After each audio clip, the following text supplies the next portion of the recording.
السلام عليكم ورحمة الله وبركاته. أخباركم إيه؟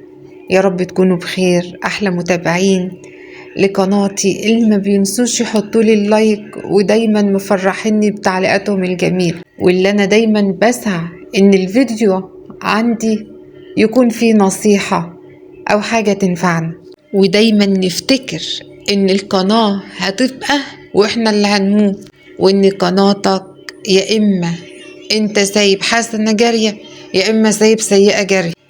تعالوا بقى نتكلم على التحديات واللي عمله حمدي ووفاء في فيديوهاتهم. هما في الفيديو بدلوا الادوار، حمدي بقى وفاء ووفاء بقت حمدي، وكل ده علشان هيضحكوا الناس. وفعلا في ناس ضحكت وفي ناس اتضايقت. اللي ضحكوا على اساس ان ده موضوع فكاهي ونضحك، اللي اتضايقوا قالوا ان ده تشبيه بالنساء، وان اللبس والميك اب يا حمدي ما ينفعش نعمل تحدي بالشكل ده. كان ممكن يبقى تحدي من غير ما تلبس انت لبس وفاء وتحط مكياج وكل اللي انت عامله ده يا حمدي. طيب هنفكر كده لما نروح لربنا ويسألنا، هنقول كنا بنعمل تحدي وعشان نضحك على الناس، عشان نضحك الناس، ولا هتقول لربنا ايه؟ طيب جهز الإجابة كده على السؤال يا حمدي من دلوقتي بجد. يعني مش كل حاجة تبقى الفلوس، ومش هنعمل أي حاجة علشان نقبض فلوس بسببها. فدايما ندور على حاجة ترضي ربنا قبل ما ترضي الناس وتضحكوا.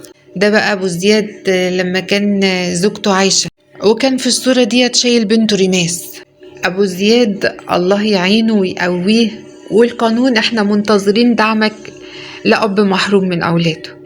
ريماس ويوسف وزياد ونيرة، بس زياد ونيرة ما يصحش، انتوا كبار المفروض تاخدوا موقف. آخر فيديو بقى لأبو زياد كان بيتحدث بحزن وألم ومستغرب للناس حوارات اللي بيقطعوا صلة الرحم.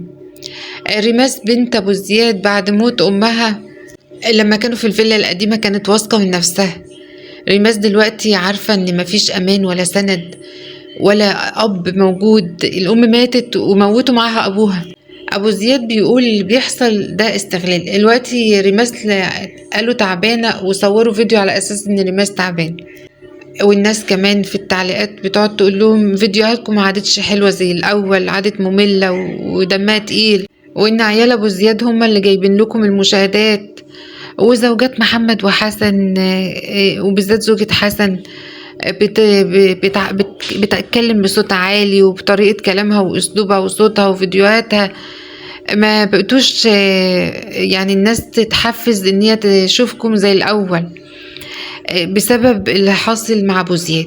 وان الناس حاسة ان يوسف وريماس مش مرتاحين، وان المفروض ابو زياد القضية يكون ان هم يعني لاهيين العيال عن دراستهم ومستقبلهم، وان اللي بيحصل ده مهزلة. وكمان حمدي ووفاء لما سمعوا التيك توك بيجيب فلوس، طبعا على طول هتلاقوا حمدي ووفاء فاتحين بس في التيك توك.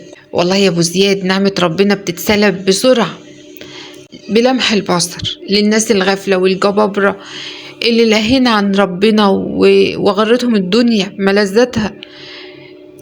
انا نفسي الحاج جابر قبل ما يقابل ربنا يصلح ما بينك وبين عيالك. اصل ايه الهدف ان الاولاد تدخلوهم في الموضوع؟ هي المشكلة بين الكبار، ندخل الولاد في الخصام ليه؟ يعني لو انت كلمت ابوك يا نيرة ما تعرفناش، وانت كلمت ابوك يا زياد ما تعرفناش، ريماس ويوسف معانا اهو، وحرمنا ابوهم ان هو يشيلهم، حرمنا البنت ان يشيلها ابوها او تحضنه. طب حد فيكم يستحمل يبعد عن ولاده عشان تبعدوا اب عن ولاده؟ بصرف النظر عن ان نيرة قلبها جامد على ابوها وزياد برضو نفس الوضع، طب الصغيرين ليه يتربوا بعيد عن ابوهم؟ ريماس هنا كانت تعبانة ومودينها الدكتور وبيدخلوها العربية وهو ملبسها الجاكيت بتاعه عشان الجو كان برد والدنيا بتشتي. واللي جنبها دي بقى نيرة، اداها 500 جنيه وقال لها يلا يا ريماس روحي يلا هاتي اللي نفسك فيه.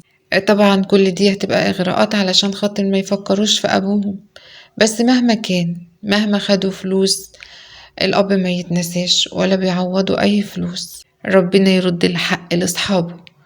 أستودعكم الله الذي لا تضيع ودائعه.